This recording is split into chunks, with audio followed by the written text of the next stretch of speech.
You know, I've said many times that coming out of the fast is more important how you do it than going into the fast. Pretty much just stop eating and drinking to go in.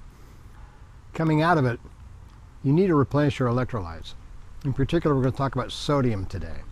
The first thing you drink when you get out of a fast is a mixture of sodium bicarbonate, baking soda in water. And that provides you with sodium. Sodium is so critical. It operates the pumps on the cell surfaces so the water can get inside and out of the cells. It's a pumping action thing. You have to have that action.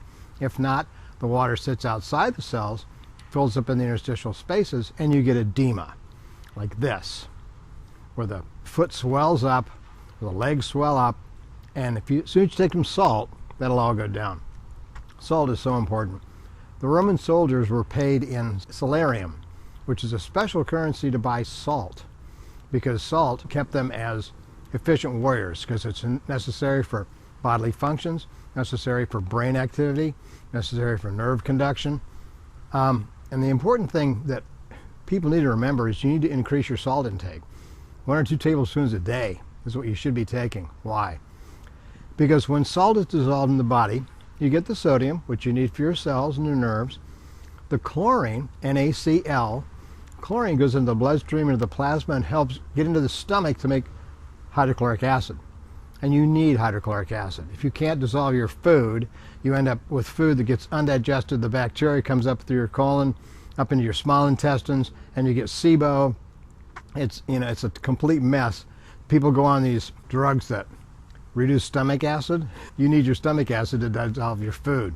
When you get these gastric attacks and so forth, if it's not a gastric ulcer, it could be a bacterial infection, probably caused by stuff coming out of your colon, up your small intestines, in your duodenum, into your esophagus, and you have this acid reflux. It's not acid reflux. It's probably a bacterial infection from not having enough stomach acid. So when you get the stomach acid, because you're having sodium chloride, you dissolve your food, you get good action all the way down your GI tract, and it's a wonderful thing.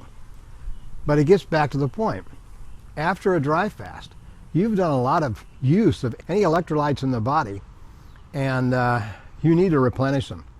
I'll talk about potassium, magnesium, and all those things later, but sodium is one of the critical ones. That's the first thing you drink to prevent refeeding syndrome, one of which is edema, from swelling of the tissues in between the cells. Only way to stop that and make sure it doesn't happen is to drink that baking soda when you get out of a dry fast. Anyway, that's the message today. Increase your salt intake, which helps your stomach acids dissolve your food, which we'll talk about when I go into microbiome stuff soon.